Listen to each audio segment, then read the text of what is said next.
The information in this section will help you to understand why workplaces need to test and tag equipment for safety,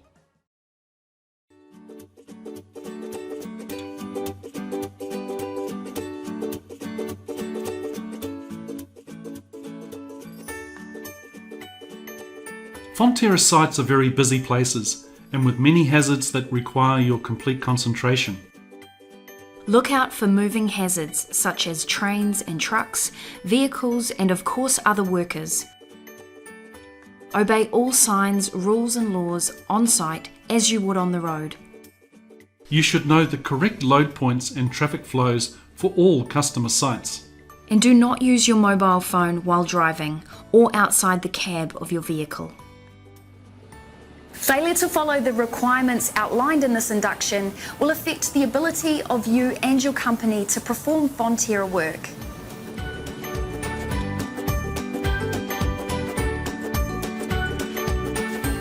Keep to designated walkways when moving around the site. This is both a safety and hygiene requirement. Do not block these safe areas with your vehicle. This also applies to pedestrian crossings, building access and other marked areas. This detail induction only allows transport operators to access stores and toilets. Drivers are not allowed to enter factory or packing areas under any circumstances.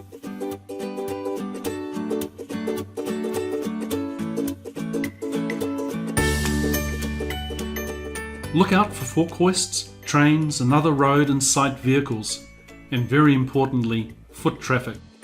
Be aware of the risk from product falling from trucks. While loading and unloading or in the stack. Stairs, truck decks and other potentially slippery surfaces can lead to sprains, strains, cuts or worse. Do not rush or overexert yourself when manually loading product or equipment. And be visible at all times. When there is an emergency, a continuous siren will sound. Stay out of the area where the alarm is sounding.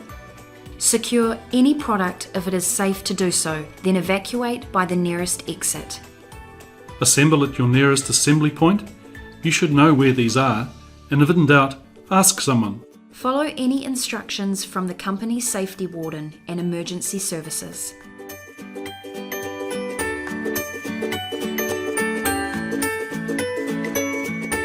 If you are working at a cool store, you need to understand that there will be ammonia and chlorine gas refrigerant used on site, and this can be fatal if inhaled. If there is a gas leak, an intermittent alarm will sound. This is sounded as a 5-second burst, a 5-second wind down, followed by another burst, and so on. It sounds like this. You should quickly check the wind direction by looking at the windsock. Then move across the wind and away from the affected area. If in doubt, follow the directions of a building warden or other site staff.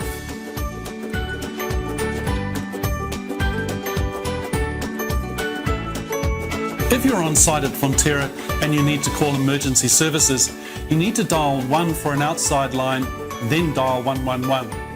Then find and inform a Fonterra staff member immediately, and if possible, advise your dispatcher. Sites will have first aid boxes and trained first aiders are available if needed. If you need help, just ask someone where to find them or have them seek help on your behalf. All accidents must be reported to the Fonterra Area Supervisor and CODA as soon as possible. Ensure an incident report is completed right away. and then ask the area supervisor for a reference number to give to your employer.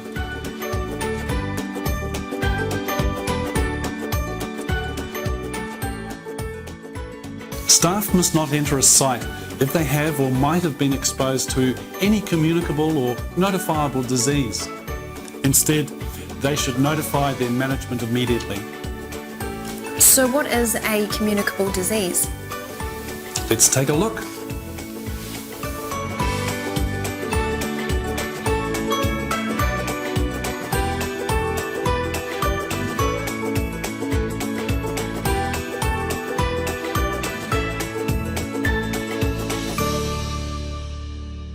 If you have contracted a communicable or notifiable disease, you will need a medical clearance before being allowed back on a food processing or food storage site.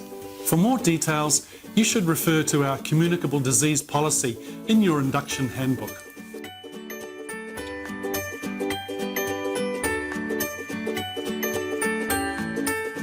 Drivers must remain in the safety zone during loading and unloading operations.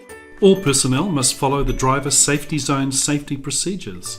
Working on opposite sides of the vehicle while loading and unloading is not permitted. There are two types of driver safety zone in use. The existing green box and the new work access zone.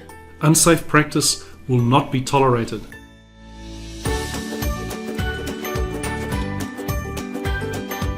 Prepare your vehicle for loading or unloading, then stand in the driver safety zone. You must wait for the forklift driver to come to you. The forklift driver is responsible for the safe practice during loading and unloading. They have the authority to stop the process if need be. It is your responsibility to ensure you have a conversation with the forklift driver about the safety zone prior to commencing loading or unloading. This must include a clear discussion of what is the format of the driver safety zone in operation at this site, how do we communicate, what is the load, the product, the weight and destinations, and how this will be loaded, the load placement and layout.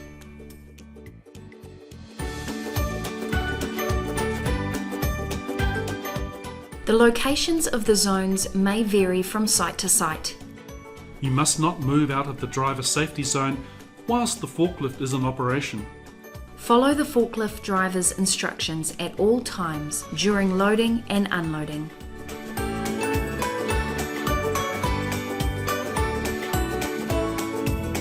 As a driver, you must remain in the green zone, or if you have to enter the red and yellow operation zone, you must remain a minimum of 3 meters from the forklift and on the same side as being loaded. When the forklift is outside the 3 metre limit line, then the driver may move around the vehicle. The forklift operator should not return inside the 3 metre limit line until he can see the driver, who must be in the green zone or the red and yellow operations zone.